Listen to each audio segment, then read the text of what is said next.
Hi, everyone, and welcome back to Simplify's webinar series. We're excited to have you here with us again and thrilled to be teaming up once more with Sergio from ProcessMaker. If you weren't here last time, hi, everyone. Welcome back to Simplify webinar series. We're excited to have you here with us again and thrilled to be teaming up with Sergio. If you weren't here last time, you know we love diving into real tools that are transforming how businesses work. Today, we're going to be talking all about process intelligence, what it is, how it works, and how it's helping organizations turn raw data into real-time insights. Before we get into it, just a quick word about our partnership. At Simplify, we work closely with ProcessMaker to bring powerful automation and process improvement solutions to our clients. We're especially excited about process intelligence because it lets us identify inefficiencies, streamline operations, and automate with purpose, all without needing massive integration efforts. If you have any questions during the session, feel free to drop them in the chat and we'll try to answer them live. But first, Sergio, for those who have missed our last session, can you quickly introduce yourself and your role at ProcessMaker? Thank you, Sophia, and thank you everybody for joining this session. My name is Sergio. I, lead international sales here at ProcessMaker. Been with ProcessMaker for 15 years now. So excited to, get this started and talk about process intelligence. Thanks. Thanks, Sergio. Now we can get into today's topic. To kick us off, for anyone who's hearing process intelligence for the first time, what exactly is it, and why is it becoming such a game changer in the automation space? Great. Let me go ahead and share a Yep. different screen here with you. So what process intelligence is, the way we see it, and we call it, process and task mining. The idea behind process intelligence is that you can understand what your current processes are actually all about. So most companies don't understand, what their current processes are like. They don't understand how people are executing them. They don't have visibility into all the different tools and how these tools are being used by people on a daily basis to execute both structured and unstructured processes. So process intelligence helps uncover, exactly that. And, I'll tell you some foundational concepts before we jump into, how the tool looks and what you can Mm-hmm. do with it. But that's the idea behind process intelligence, that we will tell you, what are your inefficiencies in your current processes Mm-hmm. and what are those opportunities for improvement by incorporating different technologies or just by applying different best practices in the field. So, giving visibility into how operations actually work, not how they're supposed to work. So we get, the full picture of what's happening currently. Exactly. And that's a great point because most companies will document their processes, having in mind what the process should look like or what the ideal process is. But in reality, you're going to see that that differs a lot from, what you have on paper. So Mm-hmm. that's the idea, right? That this tool can also help you document the as-is processes that you have in the company, but it's going to give you the reality of things, right? It's not just going to show or portray an ideal scenario. Mm-hmm. That makes sense. Yeah, I think we can get into the presentation here. So yeah, so before like I mentioned before, I show you the tool. I want to share a few concepts in terms of what process intelligence is and what is the objective. So the idea is that we want to create efficiency, in organizations and companies. By creating efficiency, we have more time for the strategy, right? So this is what management is looking for, and this is what we can offer. So the way this works is, you know, by understanding what is not working or what could Mm-hmm. be, improved in your current processes. So visibility is what we offer because that's the key to efficiency and automation, right? So you cannot, fix what you cannot see. Once you understand what is not working, then you can start making changes and improvements. So that's some of the things that you can do with this. There are two approaches to process intelligence. The first one you see there is traditional process mining, right? And there are many tools that can help you out with this. But in essence, what these tools do, they will go into system logs. It could be the ERP system, it could be or CRM like you see here, and they will, based on that system logs, understand how people are interacting with different applications. But the thing with this is that, there's a lot of blind spots, right? There's a lot of gaps in terms of, what are the other applications that people are using? How are they using it? How much time they're investing in using these applications? And that's not something that, traditional process mining can provide. So that's why we have, ProcessMaker, process intelligence, which follows an agent-based approach, which is something that I'll tell you more about in a bit. But the idea of process intelligence is that we can give you a full visibility and a full end-to-end mapping of all the applications that are being used, Mm-hmm. throughout these processes. Again, both structured and unstructured processes. So if people are, looking at PDF files or Excel files or getting into Microsoft Team calls and things like that, all of that will be tracked by these tools that we have in place. So we can provide you with this visibility. So that's the main difference, right, Mm-hmm. between traditional process mining and process maker, process intelligence. Mm-hmm. So, like I mentioned, we have an agent-based approach. And the way this works is, by deploying agents. What's an agent? An agent is just a software, it's an application, right? It's a program that gets installed on a computer. Um, so there are different ways to deploy these agents on computers. Um, you can do it through the IT team, for example, using tools like Intune. So these will be silent, deployments of agents in these computers, or you can let people know that these agents will be running in the background. Mm-hmm.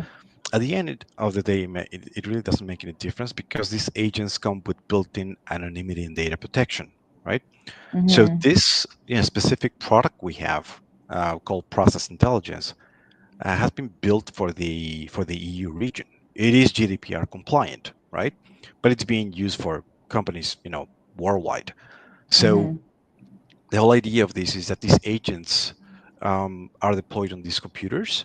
These, like I mentioned, are just applications or software that is installed on a computer, and these have what we call an MSI file, a Microsoft installer file.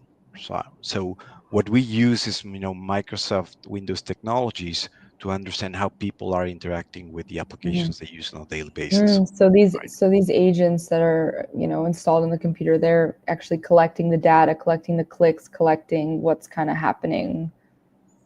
Exactly. Mm. So using technologies like COM, right, the component object model, or the DOM, the document object model, or DLLs, dynamic link libraries, we can keep track of those actions that people take on these applications, and things like um, key presses on the keyboard, mouse clicks, or copy pastes, or Mm-hmm.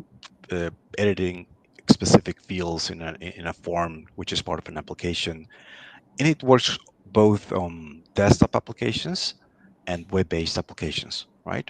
So one thing you have to take into account is that this will work on Windows PCs for both desktop and web-based applications because we're using these Microsoft Windows components, right? So keep track of these interactions that people have on the applications. The question is, what happens if some of these users are on Macs, right?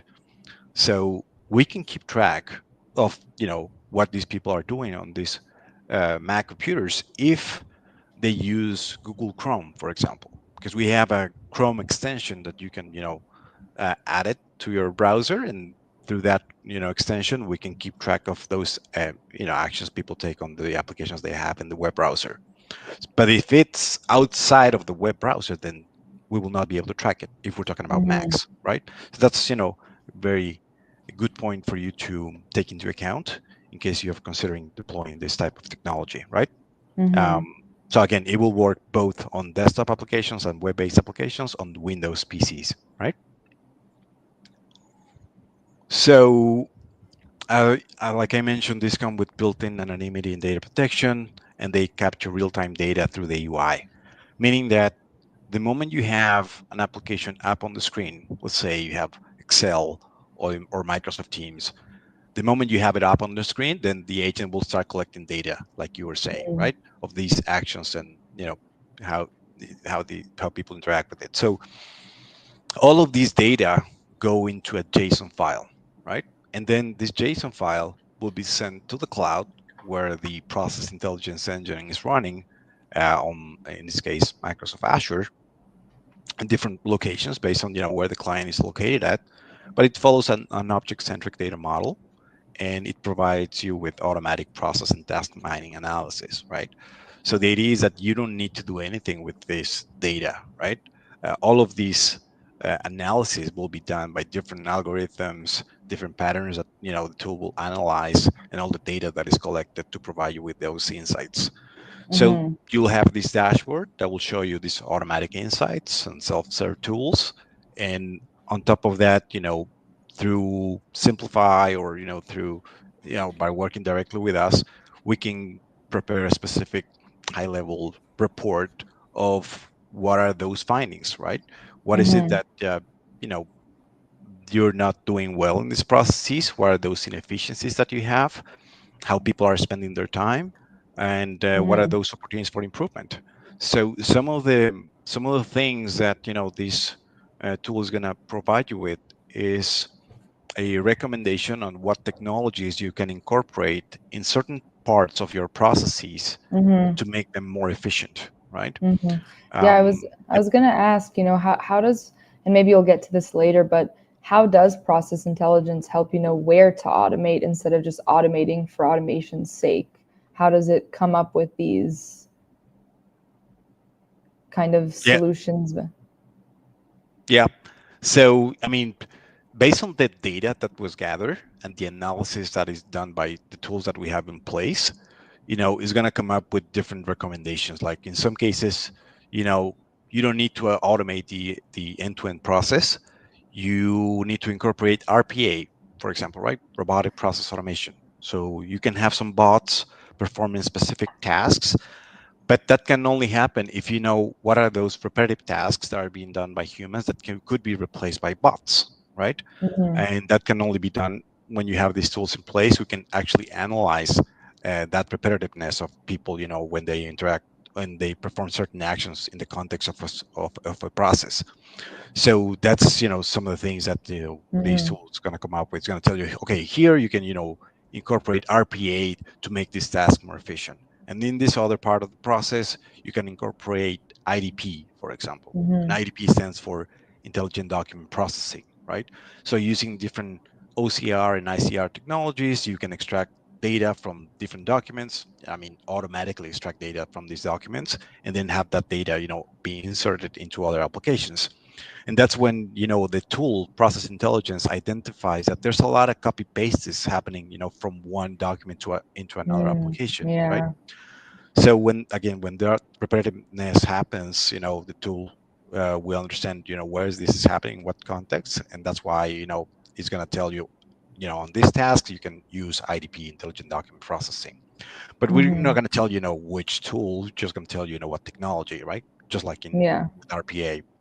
But it's really up to the company. You can say, okay, I've been using UiPath for my bots or automation anywhere, so you can go with that, or any other third party provider for that. So that's the idea. Same thing for IDP. Even though we here at ProcessMaker have some technologies to do IDP, right? Intelligent document processing.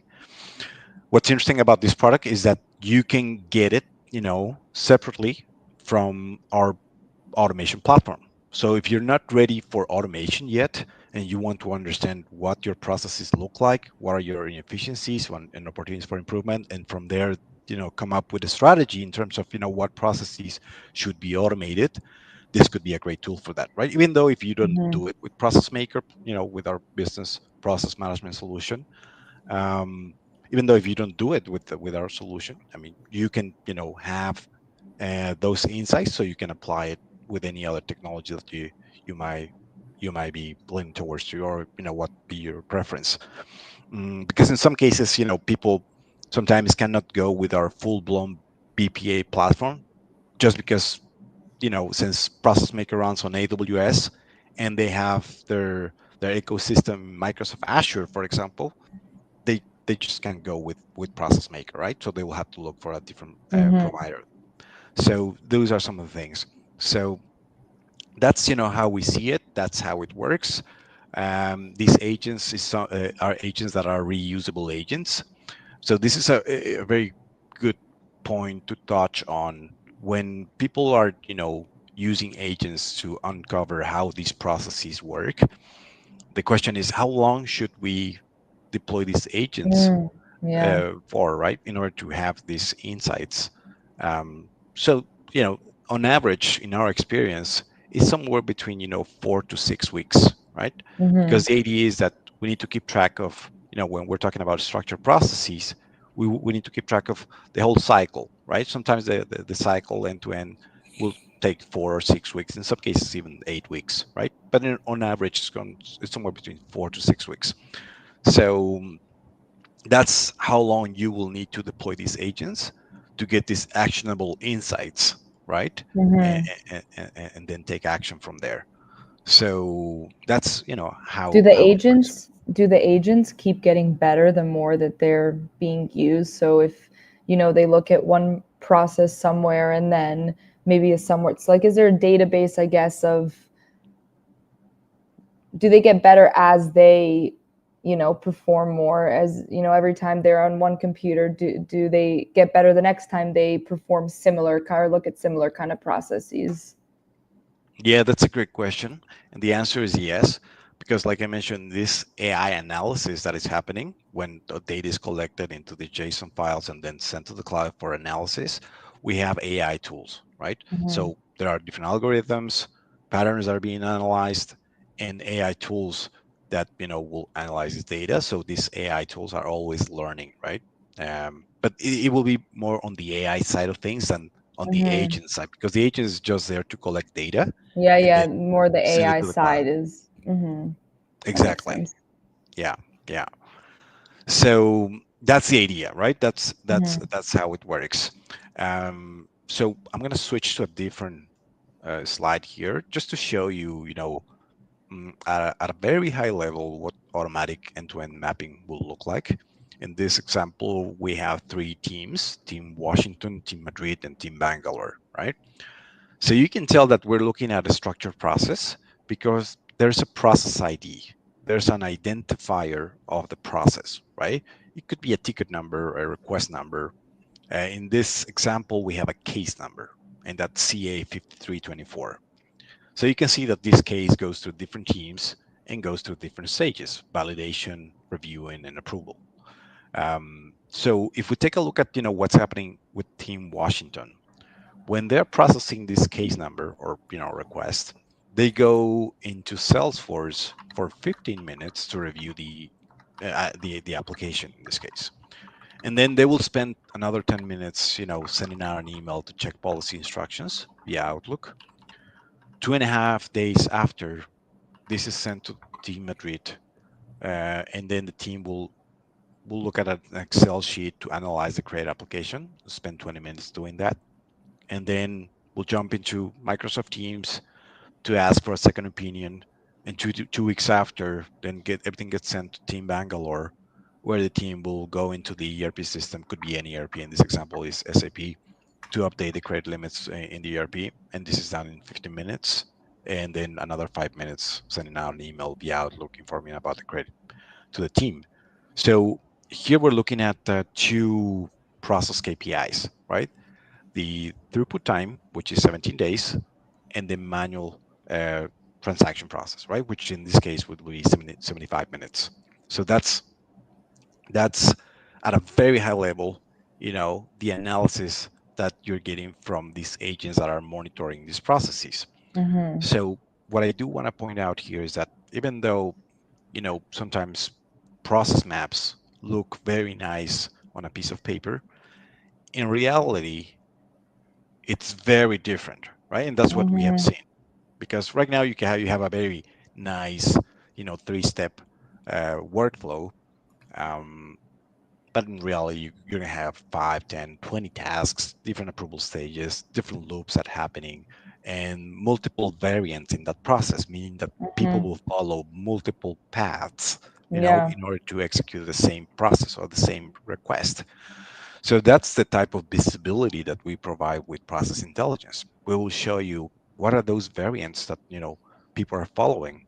We'll also show you, what's the optimal path, and that optimal path will be a tool that we will use as conformance, so we can have all of these other variants that are not following the optimal path to be, you know, in alignment with that one by making these improvements and changes in the process.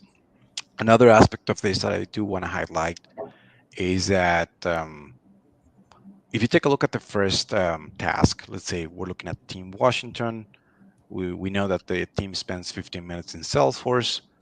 So what are the other tools that people might be using to complete this task in Salesforce, right? Because sometimes people have, their own Notepad, their own Excel, or Google Doc to help them out, perform certain tasks and activities in different applications. But companies don't have visibility in terms of what other tools people are using, how they are using it, right? Mhm. So that's the idea of process intelligence. That's also something we can bring to the table and show you. We can, these tasks that we have in Salesforce will be a black box for most companies. So we're going to open Mhm. up that black box and show you, okay, so this is how people are using, these other applications to complete this task in Salesforce, right? So Mhm. these are just concepts that I'm just throwing out there so you can see, how process intelligence operates in this space and what it can do for you, right? Mhm. Yeah, go ahead.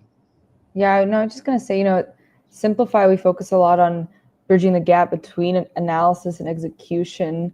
And so it's like once you identify a bottleneck using process intelligence, what's the best way to translate that insight into real operational change? Exactly, exactly. So that's something that you're going to see, in this session.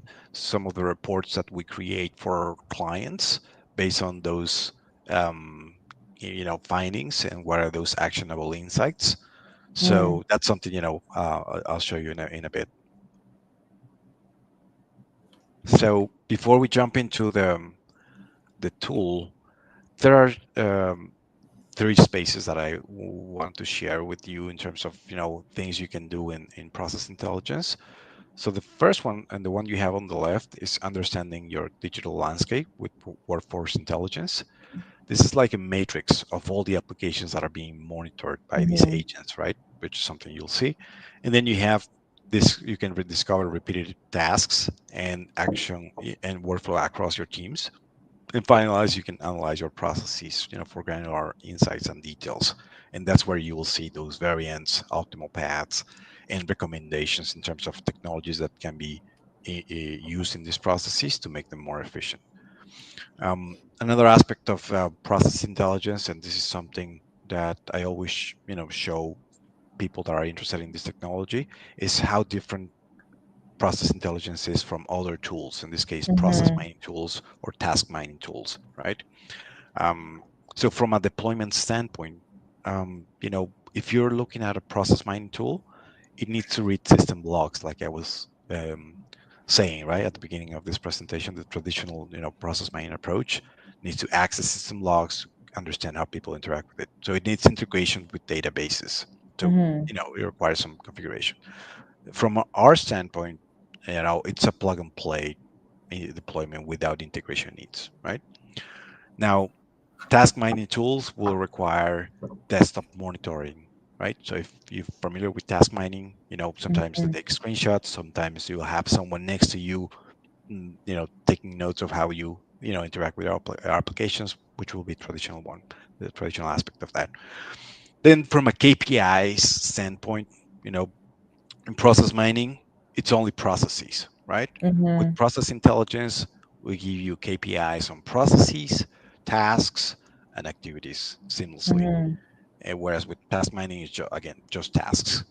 Then from a resources standpoint, it will be implementation heavy if you could go with process mining tools. With process intelligence, it's self-serve. We can talk about, what are the system requirements, so you can see, that it really doesn't have any impact on the computer's performance. We have the minimum requirements, which really are minimum. And if you comply with those, or if this computer complies with those requirements, then you're not going to have any performance issues by using these agents running in the background, right? Mm-hmm. And yeah, it's self-serve. So with task mining, some expertise will be required. And finally, from a privacy standpoint, which is a huge topic Mm-hmm. on this space, there's a lot of customization that's required with process mining. With process intelligence, it's completely anonymous, and with task mining, it Mm-hmm. requires employee monitoring. So one more thing I do want to mention here in terms of privacy and anonymity of data is that all the analysis that is being done on the data that is collected, it is done at a user group level. We don't analyze individual performance, right? Mm-hmm. Because we cannot keep track. We cannot tell you, Sophia spends 3 hours on Facebook every day. It's not that you are, right? But the idea is that we're gonna come up with a whitelist of applications that will Mm-hmm. be monitored by these agents. So when we deploy these agents, we need to configure them and tell them, okay, these are the applications that we're going to be monitoring, right? Of course, Facebook, Instagram, that will be outside of the scope, but we'll Mm-hmm. only focus on those applications that are being used, in the corporate Mm-hmm. environment.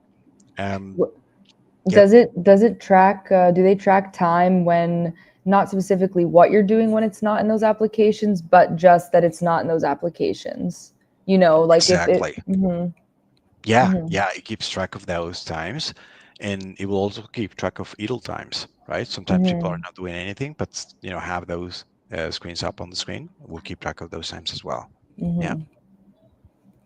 Was that the question you asked? Yeah, yeah. And I was just going to say too, it seems like, process intelligence is kind of the best of both worlds from process mining and task mining. It kind of takes a good mix of the two, and it seems to be not as rigid as process mining and task mining. It really is, and it's new technology, right? This has Mm, been out there for um, almost 1 year and a half. So it's really new technology. mhm, So mhm, that's why you'll see the differences and why people, companies are deciding to go with it. Um, so that's the idea, right? Define mhm, process intelligence, how it works, what makes us different from other technologies in the space.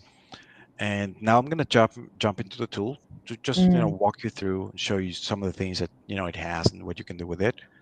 So let me just switch to this other tab and log into my process intelligence demo environment here. So we have single sign on. mhm. Yeah, I'm excited to see how the tool works.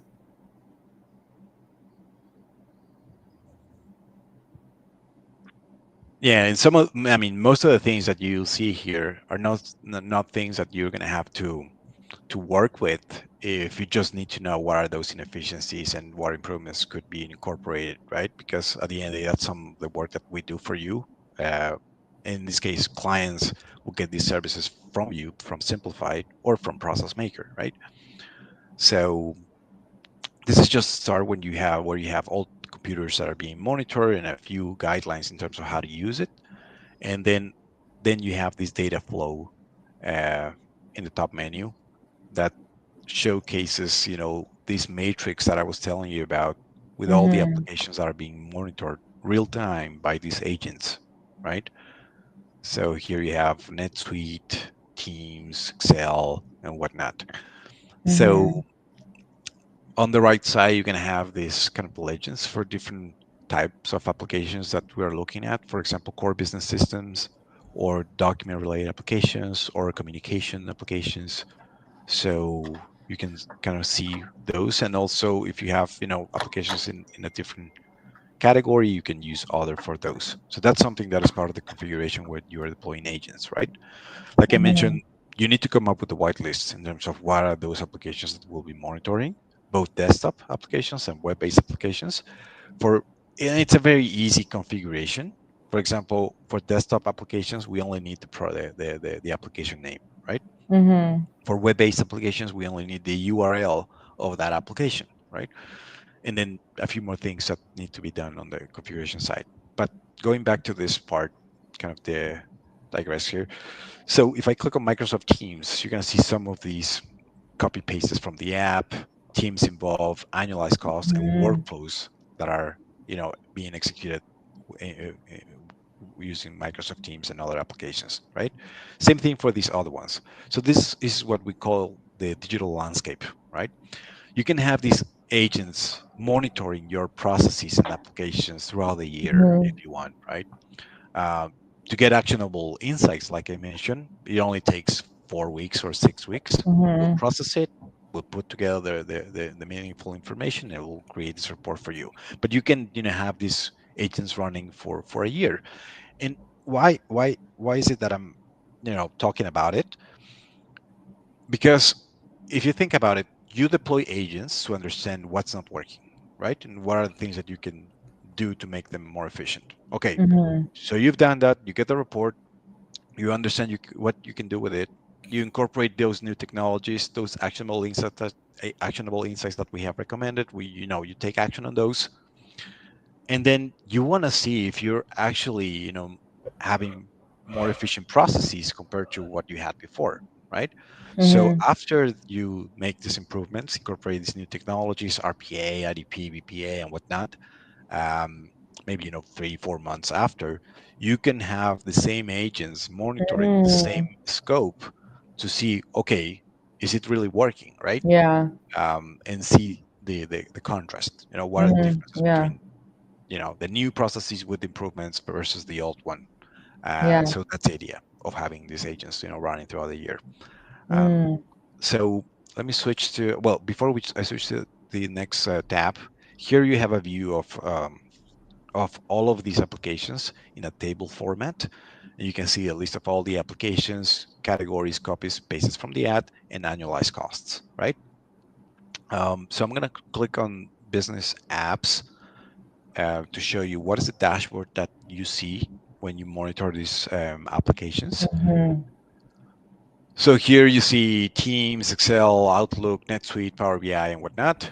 But what we're looking at is a dashboard with the overall, KPIs. You have annualized costs, total hours invested by people in these applications in this period of time, daily hours per computer, total visits, teams involved, average daily computers, and also um, percentages in terms of what applications are being used, right? Core business applications, document related applications, or communication systems, and others. Mhm.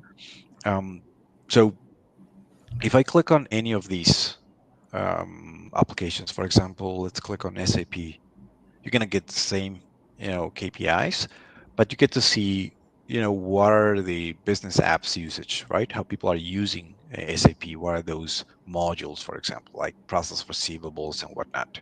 And you can click Mhm. on these bars. These come with drill down, capabilities, so you can understand what's happening here from an interaction standpoint, right? So how people are, using this module in terms of actions that are related to viewing, or short visits, or text creation, or quick data entry, and Mhm. whatnot, right? So that applies to all these Can you applications. configure some of these?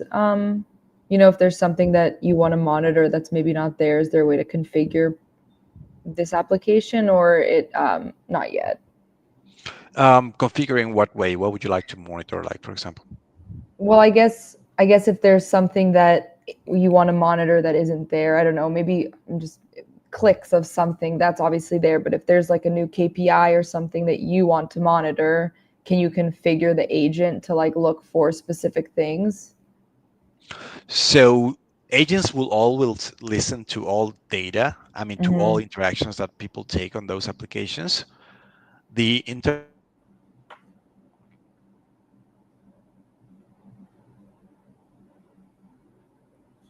Oh, it looks like we lost Sergio for a moment. a process for you to It configure, looks what are those applications that we'll be listening to. Yeah, I go ahead. think we lost you for a second. Okay. Just maybe Yeah. rewind the last couple of seconds. So what I was saying is that agents can be configured to kind of define what's going to be the scope of what What are these Mhm. agents going to be listening to, right? And and then what's going to be outside of that. But Mhm. all the data that is gathered through these agents will then be processed by the Mhm. process intelligence engine. There's where we can configure, right? What how we're going to Mhm. interpret that data Mhm. and those Mhm. additional KPIs that you may Mhm. need from it. Yeah. And what would you say to a company that feels like their data isn't ready for something like this? Do you need to have everything perfect before starting? Not at all. Not at all. I mean, this is technology that is used by companies that have manual processes and Mhm. semi-manual processes, right? But of course, processes need to be, executed on a computer. Otherwise, there's no Yeah. way processing intelligence will keep track of Yeah, that, yeah, right? yeah. So yeah, probably sometime in the Mhm. future we'll get there. But nowadays, this is how it works, and Mhm. you know, that's the whole idea behind it, right? That if you don't have, perfect processes, this is the right tool, so you can Yeah. understand why is it that these are not, you know, close to perfect, because Mhm. never gonna get to that perfect, Yeah. So let me show you some of the other things you can do here. For example, this is, a tool that is designed mostly for mid-sized to large-sized companies, meaning that, for example, when you work with these companies, they have thousands of applications that are being used, right? Um, in this view, you can see all the applications that people are using, and then you can also understand what are those applications that nobody's actually using, right? But the company's paying for those subscriptions. Sometimes they are paying, annual subscriptions, and just by understanding that nobody uses these applications, then and by getting rid of these, subscriptions, some of our clients have saved, $70,000, $150,000, um, which could, be one source of ROI by using process intelligence. The return on your investment could also come from here by identifying what, applications nobody use, and then take Mhm. action there. Yeah. So let me show you the next tab here we have. It's called trends. Oh, before that, let me just click on teams, because this is important. Like I mentioned, what we monitor through agents are teams. um, could be a teams like the ones we have here: EMEA, Nordics, APAC, UK, and whatnot. Or it can be, your own team groups like accounts payable, accounts receivable, and others, right? So everything, since, we have these agents monitoring all of these in real time, you can just filter them out, click on the apply button, and everything then will be rearranged in these dashboards and charts, right? So this is how it works at a very high level. Mhm. Now let me switch to the next tab here, which is trends. Here's where you can see how people use these applications on a weekly basis. For example, we're looking at week 23 through week 26, and the applications that we are monitoring, right? Teams, Excel, Outlook, NetSuite. So if you hover the mouse over this bar, you see that, week 23, 2,000 hours were spent. Teams, week 24, 1,800 hours, and things like that. So Mhm. that's how you can see how people are using these applications in time. And there are, a couple of um, type of charts you can have: total data and relative data. And Mhm. then you have teams. In this example, we have teams, um, in this case, Bangalore, EMEA, Nordics, same thing, right? The time they spend on these applications. And this is because we are filtering this out, considering all applications, right? But if I Mhm. click on Excel, right, same thing. I'm going to see how much time, people are spending on each, and on Mhm. Excel in this case, by team, right? Mhm. And it can be any application Yeah, here. you can look at it as a whole or every specific application itself. Exactly, like that, right? And then you have activities, right? Again, I click show all, and then activities, and here you have teams, Excel, and whatnot, right?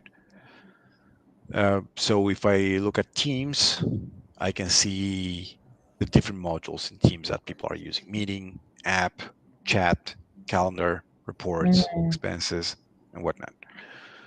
So that's um, that's what you see in Teams, and then you have navigations, right? So this is at a very high level how it works. Like I mentioned, you need to have people trained in Mhm. process intelligence if you want to analyze this data. Some Mhm. of our clients will do this. You can have process analysts that are certified in process intelligence. So if you have a yearly subscription, for example, with us, then you can have these people analyze all of these data on an ongoing basis for you. Mm, okay, so I'm gonna switch to the next part of this tool, which is processes. And here's where we're gonna see those structured processes that are being monitored by this technology. This is something that also comes, when you are configuring agents.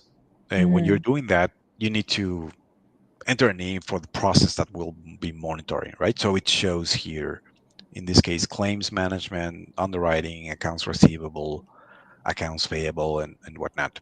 So I'm going to click on claims management, for example.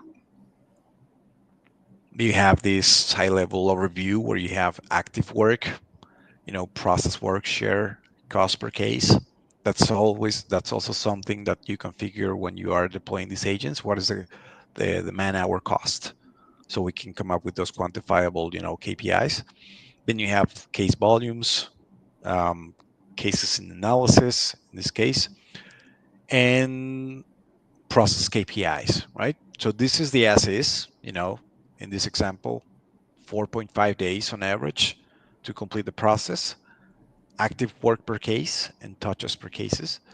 And also you have improvement potential. So here's, where the tool is going to tell you, you can bring this number down from 4.5 days to 2.6 days by incorporating certain technologies, right? That Mhm. I'll show you in a bit.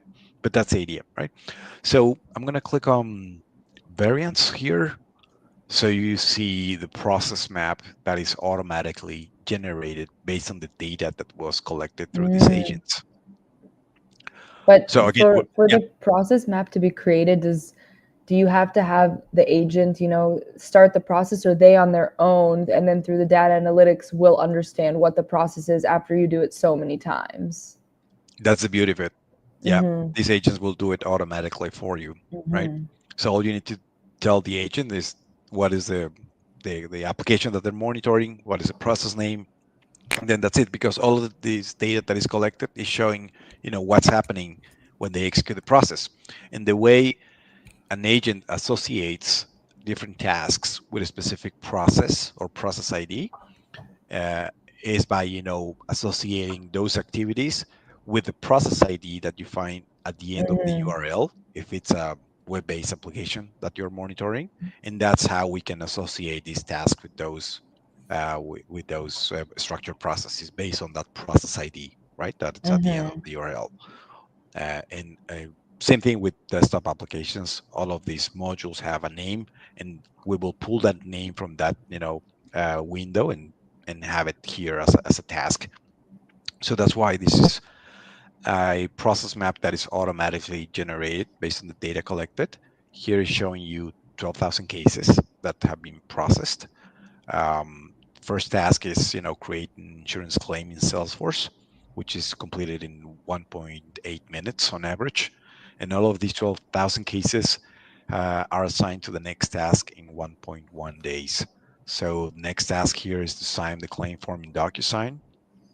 Again, takes 1.6 minutes on average, and the number Mhm. of cases, right? So you can see the time spent on each task. You can see loops that you have. You also see Mm. these kind of green stars at the top right in these tasks that will show you that this is part of the defined conformance. Or you have these red dots that will show you that these have the high deviation from the conformance, or these yellow ones that will show you that these tasks have a medium deviation from the conformance, right? So what is the conformance here is the optimal path, right? Some of the things that I was telling you before. Mhm. Um, how do we know what the optimal path here is? And like I was saying, in real life, you have multiple variants in the process, right? So we want to see what are those variants. Um, so if I click on the right side, you're going to see that is in this process, you have 9 variants. So let me click on update variants to the view. And now you can see all 9 variants overlapping in this process map, right? So Mhm. this is a very high level analysis of that, of those variants. If we take a closer look at the variants here, you'll see that the first one is the fastest one. It's the optimal one because it takes Mhm. 2.5 days for execution, whereas the other ones will take 5 days, 6 days, 4 days, 3 days, right? So you know what the optimal one is, and that's what we use as conformance. Now Mhm. you can just pick 3 if you want, and then again update this Oh view. wow, and then it shows you this specifically. You can see all of them, or you can just see the ones that you want to see. Exactly. Yeah. And let's say if I just want to see the first one, which is the optimal one, it's going to show me that one, right? This is the optimal Mhm. path. This is how people execute it. This is the fastest way, or the fastest path in this case.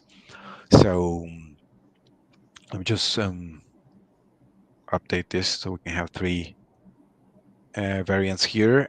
And I'm going to show you what are those improvement insights that process intelligence has come up with based on the data that was gathered, right? For that, all you need to do is click on improvement insights here, and that's going to show you, per task, what are those recommendations. For example, here, Mhm. for the first task, which is create insurance claim in Salesforce, you have high IDP potential, right? High intelligent document processing potential. So you can incorporate IDP in this task. And that's probably because, um, the data that was gathered and based on the analysis, it was identified that, there's a lot of copy pasting happening from different documents into apps. So that's why IDP will be really useful, right? Mhm. Or you can have a suggestion that says you could use generative AI in this case, right? Let's say people spend a lot of time going over specific documentation, so they're just viewing documents, reading a lot of documentation.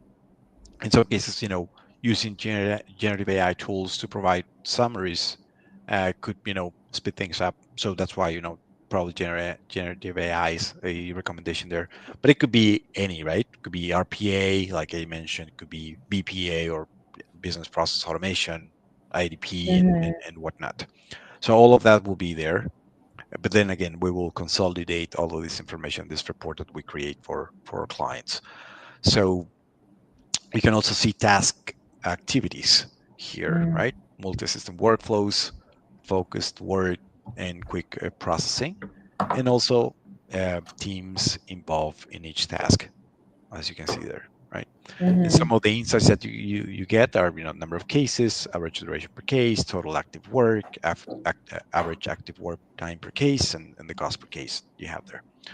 Now, if you remember when I was talking about, Team Bangalore, and they had, Mhm. they spent 15 minutes in Salesforce. So that is a black box, like I mentioned, right? Because we don't know what other applications people are using to complete that task. Let's say that task is this first one, to create insurance claim. So I can click on focus in, and that's going to open up that black box, right? It's no longer a black box for us, and we can actually see, what are those applications that people are using uh, to assist them in completing the task. So here's the Salesforce create insurance claim task, where you can see the short visits, quick data entry, interactive work, viewing activities, and text creation, time spent on each, copy pastes, keyboard presses, and internal copy pastes. But my point here is that here we can see what are those other applications now that people are using to complete the Mhm. task. In this case, they're looking at a PDF document for claims. They're also looking at another PDF document related to reports, and also sending out an email via Outlook, right? And you can see how much time it takes on average: 32 seconds, 22 seconds, 24 seconds, and things like that. So Mm, that's a task, discovery you have in this structured processes, so you can understand how you have the full mapping, right, of the end-to-end process. And from there, we'll provide you with those insights. So um, that's what I quickly wanted to show you. Now I'm going to mhm, switch to another screen, another tab. Um, there's a lot more, right? Like there are so mhm, many options that we haven't covered in this session. Then maybe we can do it in another one. But what I do want to use this time for is to show you some of these example outputs that mhm. you get. What are those actionable insights? This is a Yeah. document that is put together by our team, by the Simplify team, for clients. Um, so here, first, we need to showcase, what is this? What's the analysis scope?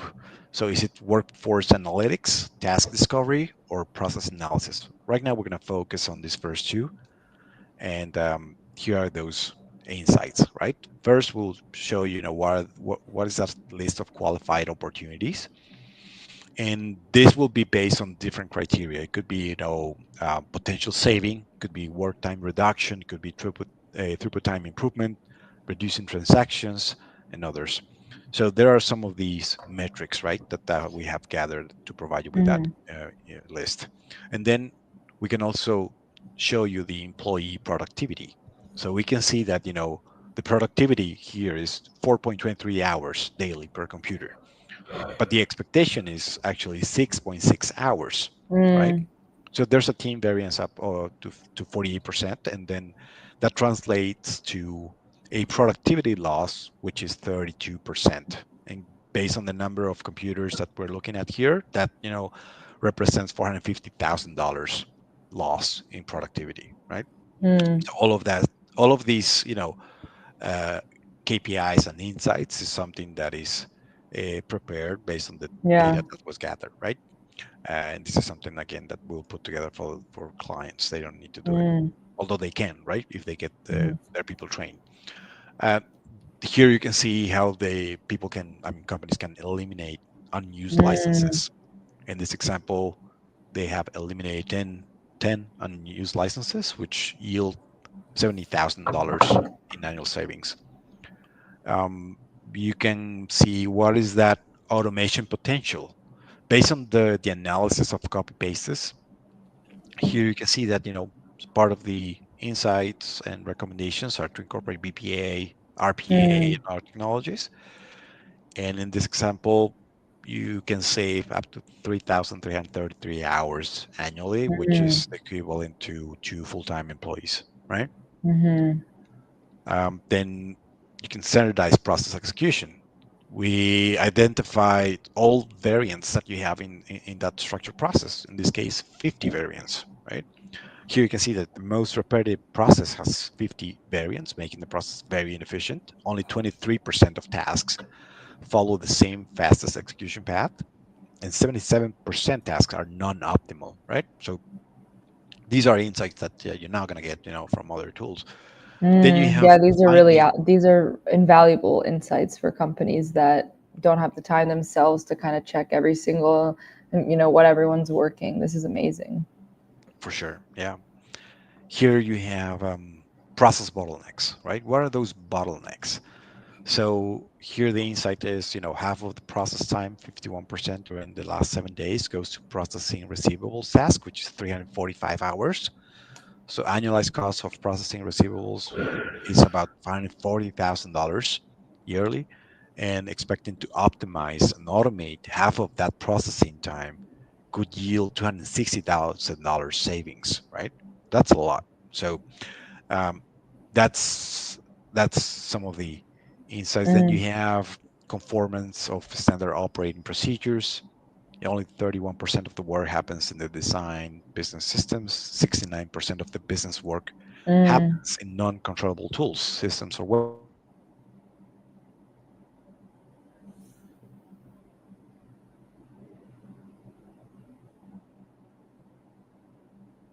for a, I think I lost you there for a yeah. second. Yeah, you So cut out for a second. one of the other things you can do with agents, because remember, when you deploy agents, you need to come up with a whitelist, right? In terms of what applications will be monitored. Mm-hmm. But you can also use an option that we call application discovery or system discovery. So that means that if we have that enabled in the agent is going to listen to everything. So it's going to come up with all applications that people are using in that Yeah, computer, right? yeah. And that's how we can, tell you that 69% of business work happens in non-controllable Mm, tools like in this one, right? mm, yeah, And then you have workload balancing. Workloads have been fluctuating heavily across different weeks. Workload has been almost 100% higher in week 32 compared to week 30 and 50% higher compared to week 31. So here's another one: yeah, way of working and activities, and there are a few more, right? yeah, But yeah, I mean, maybe we can save this for our next yeah. webinar where It we'll talk seems to about be, process yeah, analysis. we can fit 7 webinars with all the information that we can do with process intelligence and process maker and simplify. Exactly, that's exactly right. So yeah, so that's what I wanted to share with you in this Yeah. session today. Yeah, thank you. That was amazing. I know I learned so much. Thank you so much, Sergio, for walking us through that and sharing all those insights. Thanks to everyone who joined us live. We hope you learned something new. I know I did, and walked away with ideas you can bring back to your teams, as well as reach out to us. We love talking about this kind of stuff. Stay tuned. We have some more webinars coming soon, spotlighting not just tools, but also the people and processes that drive transformation. Until next time, thanks again. Thank you, Sergio, and see you soon. Thank you, everybody. Have a great one. Thanks.